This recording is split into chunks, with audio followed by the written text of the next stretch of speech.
nyonso bozolanda Stéphanie Larose na La Rose Show.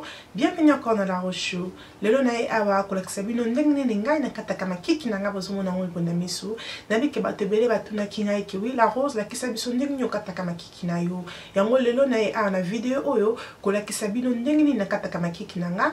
Nga pe bande kokata makiki na nga kokende na salon, mais na décida ke wi na okende susu na salon te. Nanga pe kosalela pe Gillette te, poso kosalela Gillette après 2 jours au mona ke makiki na yo ekobota les sous. Donc ezalaka bien kosalela ngo na crème, ndenge na kosalela ngo lelo po mona yango po na crème ezali ndenge moko na ba wax, nde basalaka biso mona après 2 semaines nde makiki ekozonga. Yango lelo na ye awa kolakisa bino koma ngai nasalaka makiki na ngai wana tolanda.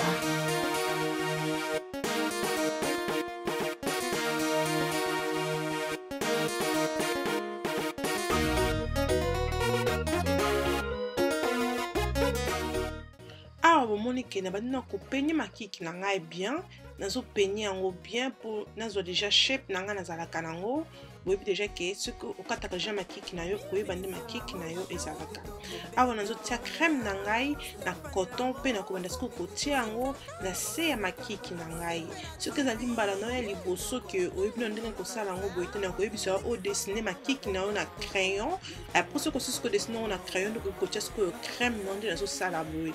Lokola nga na mesana déjà na déjà ndenge modèle ya makiki na nga ndenge zalaka yango nazo sala yango mbala moko sans que ko dessiner na crayon.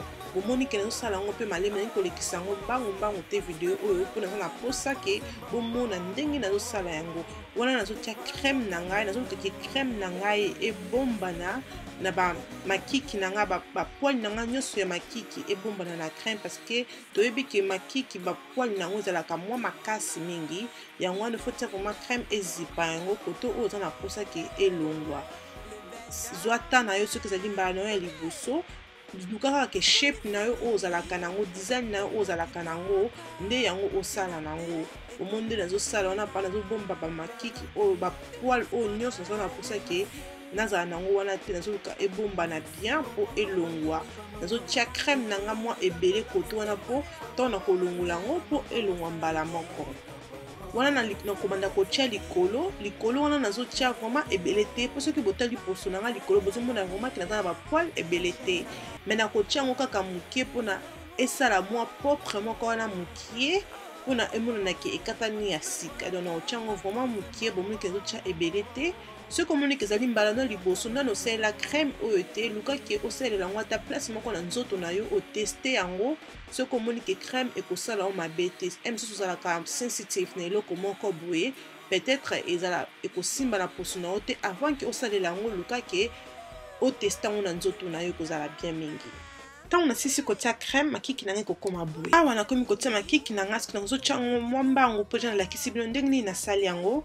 Nazotia mbangu nazotia na katikati pe nazotia crème na ngai na katikati. Lol wana bomoni ke nazozela 10 minutes na ngai après cela nde na kosokola makiki na ngai. 10 minutes na ngai koki bomoni makiki na ngai changer couleur. Après na kozwa coton na ngai na mai nazosala yango vraiment malembe presque poso na ngai ezalaka sensitive na kokobenda ngo makasi te po ekosala nga bien te. Donc bomoni ke nazosala yango malembe botala nde ebimisi ba poil ekatani nga quand même moi bien. Donc yango wana nazo toujours kobenda ngo po ba poil ezwaka temps pe mpona kolonga po toyebi ke ba poil ya makiki ezalaka pasi. Benda yango bien zwa temps na yo mpe kende kosokola elongi na yo. Kobenda kaka boye te soki osilisi boye après oke na salle de bain osokoli elongi na yo. Bomoni na sokoli elongi na nga mpona nalongola crème wana nyonso na elongi na ngai. Ntongo nasilisi wana nakozwa sikoyo oyo ezali moisturizer na ngai ya crème oyo ezalaki na yango nde nakotia yango likolo po soki mbuma moko enge kobima ngai ebima ngai te yango nde kostope mpona mbuma ebima ngai. Napakoli yango bien na elongi na ngai na mase makiki na ngai et voilà. Merci beaucoup. Unique. Merci. Today is going down, going down. Tonight is going down, going down.